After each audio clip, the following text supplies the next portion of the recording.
قاری صاحب و شخاری صاحب چې دا کمی خبرې لیکلي دي وحی به داسې راتله وحی به داسې راتله وحی به داسې راتله د ده هسې صرف اور صرف مازغه کار نه کوي.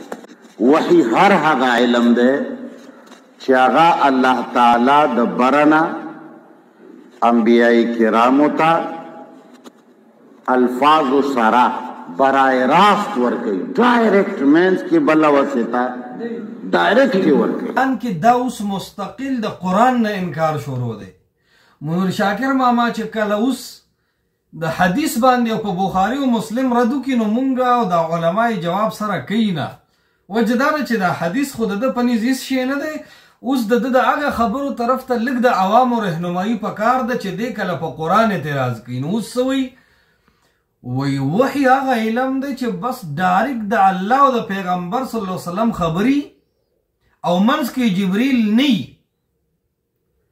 اصل کې دا اوس دی غریب پوهیږي نه کنه دی مجبوره شوی دی حدیث قدسی منلو ته.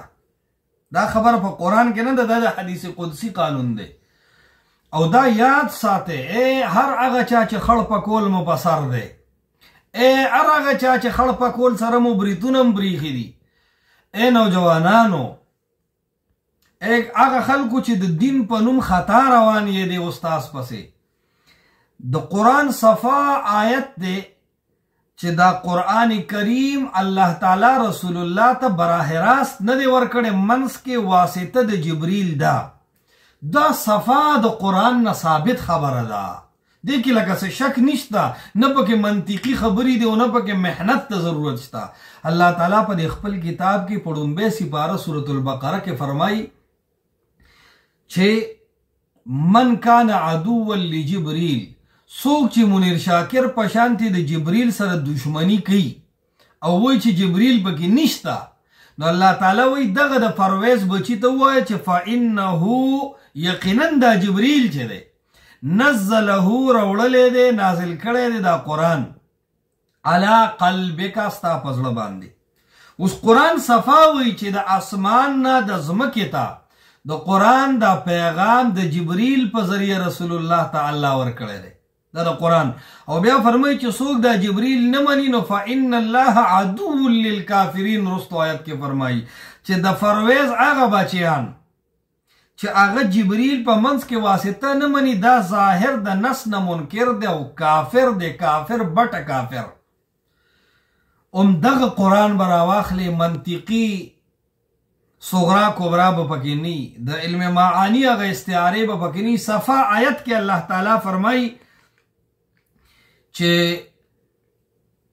دا وحی د برن جبریل راوړی ده. الله فرمایي نزل به الروح الامین، راوړلی دی دا قرآن د برنا جبریل. نزل به الروح الامین، د نزله دپاره فاعل جبریل علیه السلام دی، لہذا د اسمان نه وحی جبریل راوړی ده او دا د قرآن آیت و بخاري او مسلم نه دی. دغه رنګ بل ځای کې الله تعالی په دې قرآن کې فرمایي قل نزله روح القدس، نزله روح القدس بالحق، دا یقینا جبریل رسول الله ته د اسمان نه راوړلی دی د الله د طرف نه.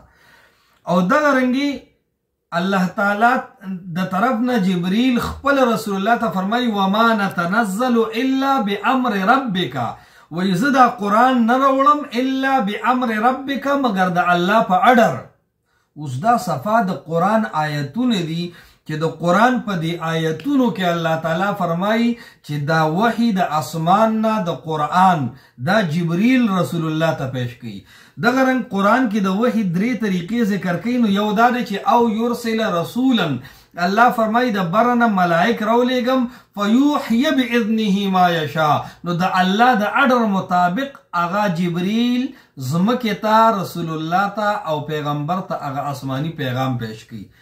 تاسو دې خبرو ته وګورئ دا د قرآن آیتونه دي خو دا لیونۍ نه مني. نو ته څنګه وایې چې زه بخاري نه منم زه مسلم نه منم؟ یا لکه د بخاري او د مسلم نه خبره وتې د قرآن دا سړی نه مني. بله یو ناشنا خبره، څو ورځې مخکې د خپل عقل جنګو فارغ ناستو پکولې په بیځ ایښی و، ذهن یې داسې چلو را چلو چې ولکه دا قرآن خو به جبریل راوړی دی. کنې زوړ کلیپ یې تاسو یو منټ واورئ.